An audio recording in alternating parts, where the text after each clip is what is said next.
Atendendo a muitos e muitos pedidos, vou começar a fazer os resumos de todas as temporadas de Game of Thrones. Vou começar pela primeira temporada, mas não vai ser episódio por episódio, vão ser 2 vídeos por temporada. Esse aqui é só um resumo, tá? É só pra você se lembrar do que aconteceu. Se você não assistiu, vai assistir. Porque eu não vou ficar explicando alguns detalhes, não. Eu vou só meio que dar uma lembrada nos acontecimentos principais. Então vamos aí. Bom, a série começa com o velório de Jon Arryn. Jon Arryn era mão do rei Robert. Do nada ele morre, ninguém sabe como nem porquê. E para ocupar o lugar dele, o Robert Baratheon vai atrás do Ned Stark. E ele leva a família toda para encontrar o Ned lá em Winterfell. É muito simples, o Robert chega pro grande amigo dele, um amigo de batalhas, de guerras, de rebeliões e de putadas, e fala.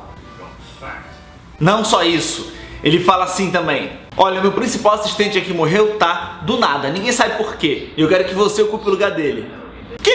Que porra é essa? Tá maluco? Que bosta de amigo é esse? E ele faz todo o negócio formal pro Ned não conseguir recusar. Para deixar a oferta um pouco melhor pro Ned Stark, ele oferece o filho mais velho para se casar com a filha mais velha do Ned. Seria o começo do casamento entre Joffrey e Sansa. E estranhamente esse é o sonho da Sansa. É virar rainha, é fugir de casa. Claramente uma tapada. Ned fica muito pensativo, ele não sabe o que responder. Ele pensa, porra, tem a minha família de um lado e tem a honra do meu amigo.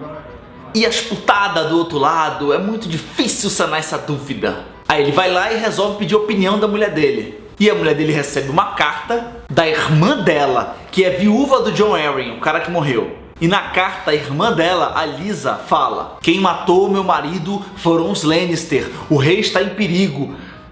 É uma cagada lá. E aí o Ned Stark ouve esse argumento e pensa, você tem razão. Porra, lá é perigoso, lá estão acontecendo assassinatos.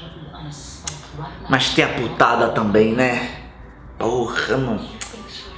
Esse pessoal não entende que tem a putada. Ó, tá aqui, ó, lembrando das possibilidades. Ele quer muito aceitar esse emprego. Bom, e no meio desse encontro entre famílias, o filho mais novo de Ned Stark, o Bran, pega no flagra a rainha Cersei transando com seu próprio irmão. Quem nunca? Isso poderia dar uma merda muito grande e o Jaime acaba empurrando o Bran Nardone pela janela. Enquanto tudo isso acontece, do outro lado do Mar Estreito, em outro continente, a gente conhece Daenerys Targaryen e o irmão Viserys. Esses dois fugiram muito novos de Porto Real quando o pai deles foi assassinado na rebelião que colocou o Robert no poder. Então eles passaram muito tempo afastados e crescendo para um dia tentar buscar de volta o trono. Eu não tô dando detalhes das guerras, tá? Só para vocês se lembrarem o que aconteceu e de onde tá vindo esse pessoal. Viserys, esse brother aqui, ele percebe que ele não consegue pegar o trono de ferro sozinho e consegue um exército Dothraki, que são os bárbaros cavaleiros daquele lugar. Para conseguir o exército, ele vende a irmã dele para Khal Drogo, que é o atual líder desses Dothraki, em troca do exército. A questão é que o Viserys não sabia que os Dothraki não são muito bem domados e não cumprem essas negociações dessa forma. Eu te dou uma coisa, tu me dá outra. Tu me deu uma coisa e talvez eu te dê outra. Nesse casamento eles conhecem o Jorah Mormont, que já eu explico qual é o papo dele. E também é nesse casamento que a Daenerys ganha os ovos de dragão, que na época eram só uma relíquia, meio que uma joia petrificada pelo tempo. A Daenerys no começo não queria esse casamento, né? Ela já tinha sido molestada pelo irmão a vida inteira e agora um cara do nada que ela nem conhecia, que ela nem conseguia falar a língua dele. Bom, mas ela não teve muita opção. Na época não tinha um papo do não é não, então não virou sim e bola pra frente.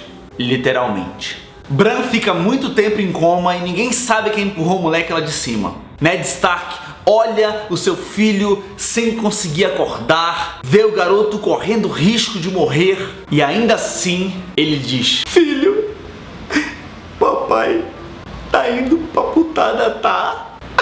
Você não entende? Tchau.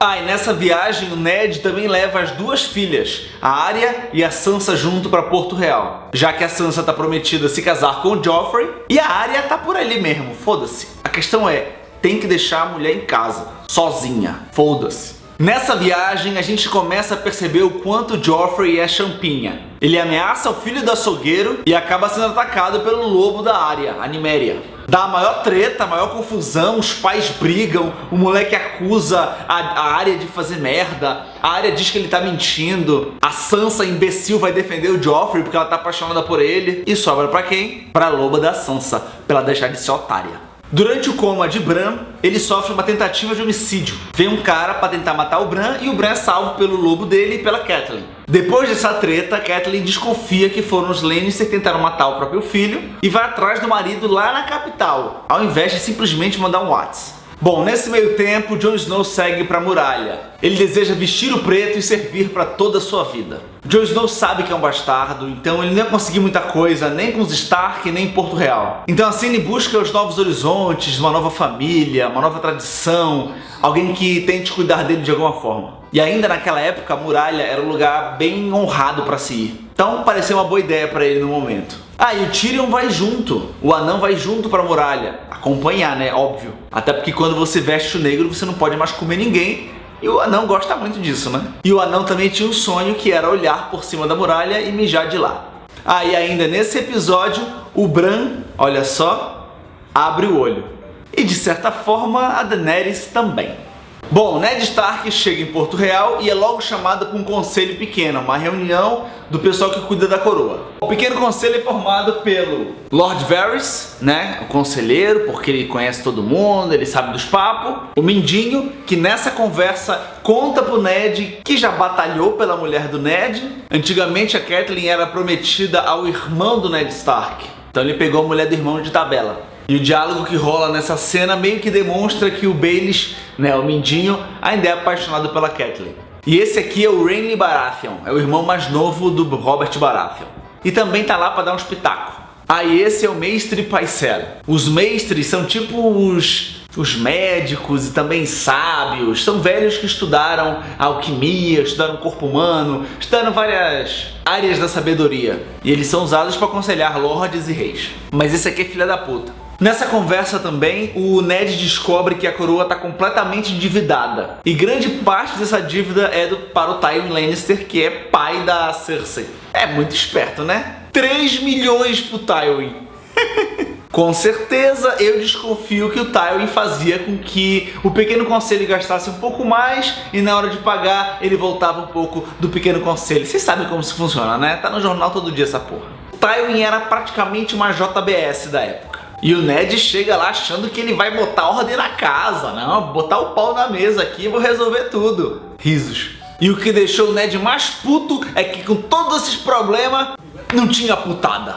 Porra, ele ficou puto. Bom, a Catelyn chega em Porto Real, né? Ela chega disfarçada. E qual é o primeiro lugar que ela vai? Pro puteiro. Porque ela conhece o marido dela, entendeu? Ela sabe que vai achar o marido na putada. Bom, no puteiro ela descobre pelo Mindinho que a faca usada para tentar matar o Bran pertencia a Tyrion Lannister.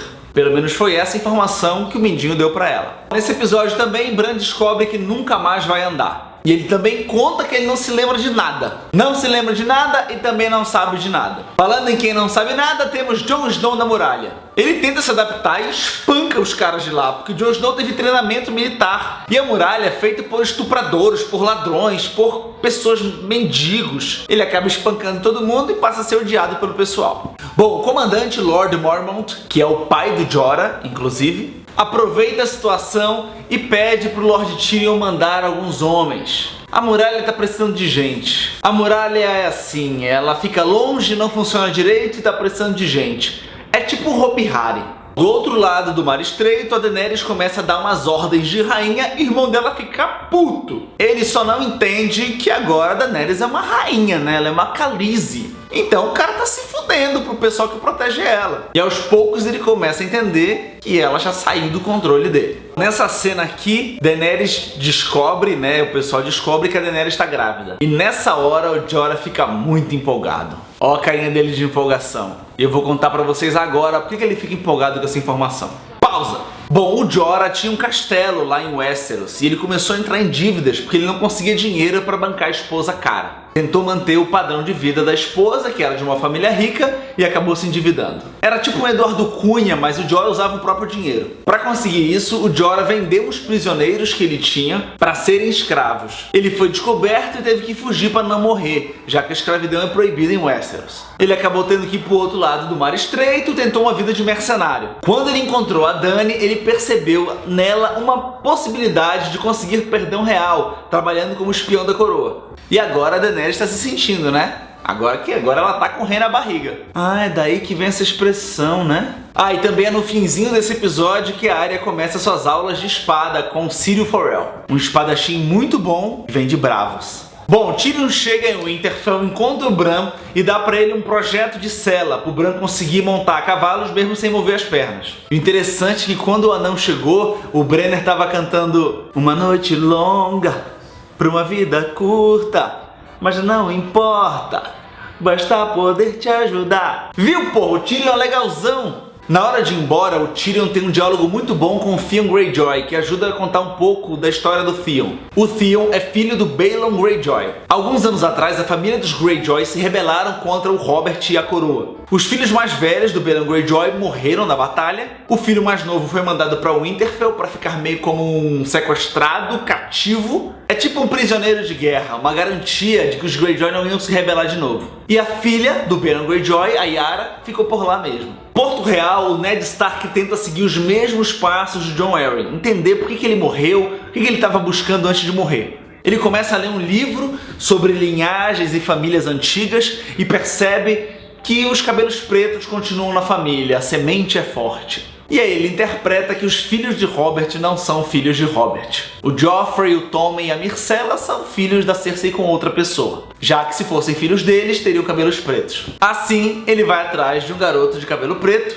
que Jon Arryn costumava visitar frequentemente. Esse aqui, o Gendry, é quem o Ned encontra e interpreta que é o filho bastardo do rei Robert. Sem esquecer que quem deu essa dica para o Ned foi o Mindinho. Claramente o que o Mindinho quer desde o começo é um conflito entre as duas famílias. Porque, enfim, o Mindinho não tem lado.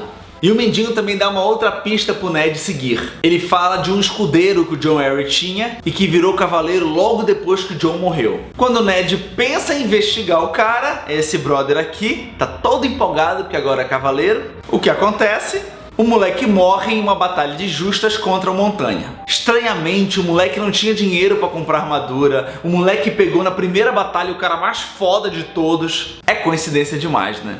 Bom, nessa cena a Cersei encontra o Ned e fala: bicho, o que tu tá fazendo aqui? Vai pra tua casa, para de perguntar coisa que tu não tem que saber. Ela meio que dá uma ameaçada velada pra ele ficar quieto. Na muralha conhecemos o Sam. Olha, o Sam apareceu. Ele vai pra muralha porque o pai dele acha ele um covarde, um gordo incompetente e fala: olha, tu não vai ser meu herdeiro. Ou você vai pra muralha ou talvez tu morra numa caça. Aí ele vai, né? Porque, porra... Já no setor da Daenerys, todo o exército chega em Vaes Dothrak, que é onde eles gostam de se reunir. E o Viserys fica puto. Ele fala: porra, bicho, comprei um exército, paguei com a minha irmã, paguei. Mas o exército é meu, vocês estão indo pra direção errada, tem que ir pra Westeros, eu quero meu trono de ferro. Ele percebe que ele começa a perder o controle sobre o exército, sobre Khaleesi, e fica puto, dá uma porrada na cara dela, e aí ela se rebela. Isso foi essencial pra Daenerys descobrir que esse cara é incompetente, ele é um inútil. Na verdade, ele mais atrapalha do que ajuda. E o Jorah convence ela que o povo de Westeros quer um bom governante, não importa quem.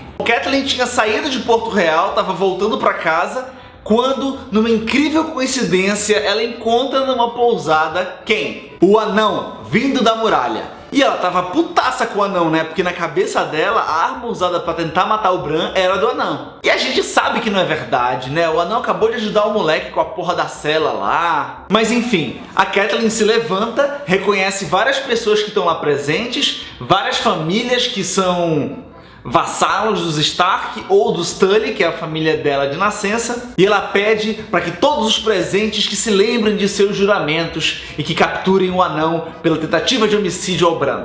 Eles ouvem ela e ajudam ela a capturar o anão. Bom, no caminho de casa, a Catelyn decide não ir para Winterfell. Seria óbvio demais e com certeza os Lannister iriam conseguir capturar ela no caminho. Ela resolve seguir em direção às Montanhas da Lua. Elas ficam em uma região chamada Vale do Arryn, e lá em cima tem um castelo que chamam de Eyrie, que é onde fica a família dos Arryn. No caso, a irmã de Catelyn e o filho dela. Chegando no castelo, a Lysa fica muito puta da Catelyn ter levado o anão lá e deixa ele preso por um tempo para ver se confessa o crime. Ela também aproveita a situação para acusar o anão de ter matado o marido dela. E ela, meio doida, ia acusar de qualquer porra. No norte, nada demais. Primeiro, o Bran fica puto por saber que a mãe dele abandonou ele enquanto ele estava em coma. E o Theon fica puto por saber que o anão transa melhor que ele. Prioridades. Bom, em Porto Real, o torneio de justas continua. O Montanha passa a enfrentar o Sir Loras Tyrell, que é do Jardim de Cima, e o Loras usa uma égua que estava no cio. Isso distrai o cavalo do Montanha, e aí o Montanha vai lá e mata o cavalo. Mais um que morre pela piroca. Logo depois, o Varys conta pro Ned Stark que um dos principais motivos pro Jon Arryn ter morrido foi que ele estava fazendo perguntas demais. Que é basicamente o que o Ned está fazendo. Bom, a Arya ouve essa conversa entre o Varys e o Illyrio. O Illyrio, pra quem não lembra, é o cara que tá ajudando Daenerys lá do outro lado do Mar Estreito. É o cara que deu os ovos e o cara que abrigou ela enquanto ela era criança. Nessa conversa eles falam sobre conspirar contra o trono e matar a mão do rei novamente.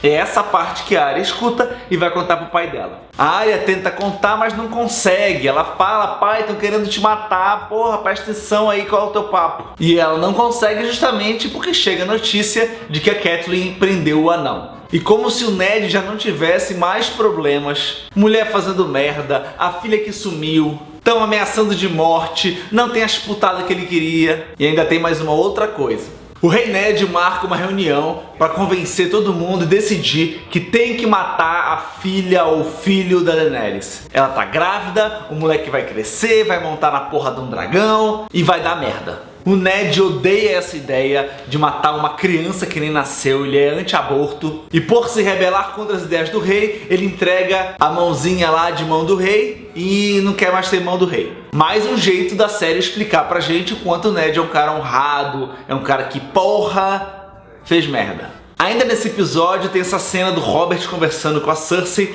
e ele explica pra ela porque ele tem tanto medo do exército da Daenerys. Ele sabe que o reino, os 7 reinos, está todo dividido. Um quer uma coisa, outro quer outra coisa. E ele não teria capacidade de reunir todo o reino para se defender. Já os Dothraki é um exército só, coeso, com um objetivo, muito mais organizado. E é esse o problema e o Robert sabe disso. O Ned ia fugir de Porto Real. O Ned percebeu que ele estava realmente sendo ameaçado e que lá era um perigo para ele ficar. E antes de fugir, ele é convencido pelo Mindinho de ir no puteiro. Não foi difícil, né? E ele foi lá achando que ia ser um negócio tranquilo. E quem ele encontra? Mais um filho bastardo do rei Robert. Só que na hora da saída, com uma grande coincidência, que eu tenho quase certeza que foi o Mindinho que armou, ele encontra o Jaime Lannister. O Jaime só quer saber do irmão dele, ele só quer saber o que o irmão dele tá preso. E o Ned, super honrado, não deixa a culpa nas costas da mulher. Ele bota a culpa nele mesmo e isso lhe custa um belo de um buraco na perna. Bom, e essa é a primeira parte do resumo da primeira temporada de Game of Thrones. Eu vou tentar lançar os 2 vídeos de cada temporada por semana. Vou fazer de tudo, prometo pra vocês que até o começo da 7ª temporada a gente vai ter o resumo de todas as 6 aqui no meu canal. Então mostra pros amigos, compartilha, divulga, que é um saco editar esse vídeo. Que eu erro, porra!